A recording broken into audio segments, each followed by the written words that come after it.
Our lesson this coming Sunday, December the 15th, is entitled, A Love You Can Experience. Now let's go back for a moment, Sunday school teacher.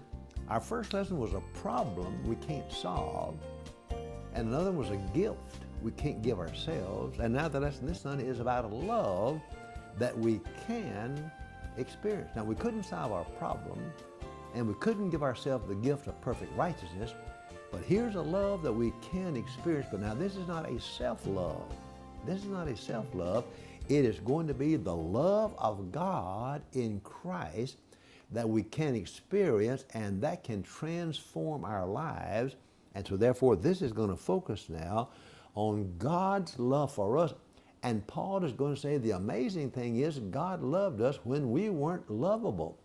When we weren't lovable. Now, it's easy to love the beautiful and the good and the talented and the excellent.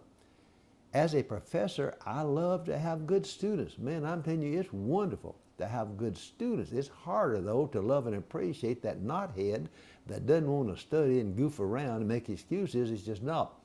And it's easier for a boy to fall in love with a beautiful girl rather than an ugly girl. It's a lot easier to enjoy a good ball game rather than a poor ball game. But Paul's going to say, but the amazing thing is here that God loved us while we were selfish and sinful and unlovable. So it's going to focus now around a love that we need and can experience, but we cannot produce ourselves, and we can't really earn or deserve. We never can truly deserve the love that God has poured out in Jesus Christ. And Paul's going to point out that even while we were sinful, while we were rebels, when we didn't love God, didn't serve God, weren't good people, God still loved us and worked to bring us to himself.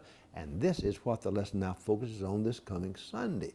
God's incredible love revealed in Jesus Christ. And Paul's going to say, while we were yet sinners, God still loved us and therefore gave his son for us. Well, with that introduction, let's look.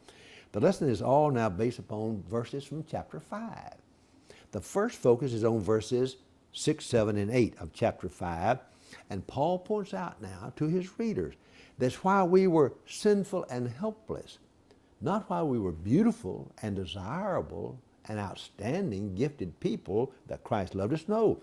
Paul says in verse 6, while we were still sinful, spiritually ugly, and rebellious, and selfish, and lustful, Christ died for us because he loved us so very much. And this, of course, is the heart of the gospel. God's incredible love that we don't deserve, but that we desperately need in that way. So look at verse 6, if you will, please. Then Paul says something that's very obvious. He says, now, people might die for a good person, but will they die for a sinful person? Now, Paul turns around and says, a person will scarcely die for a bad person. They might die for a good person. And then he draws the amazing application in verse 8. But God proved his love toward us in that he let his son die for us while we were still sinners and didn't deserve it in that way. And so he draws his logic. You might give your life to him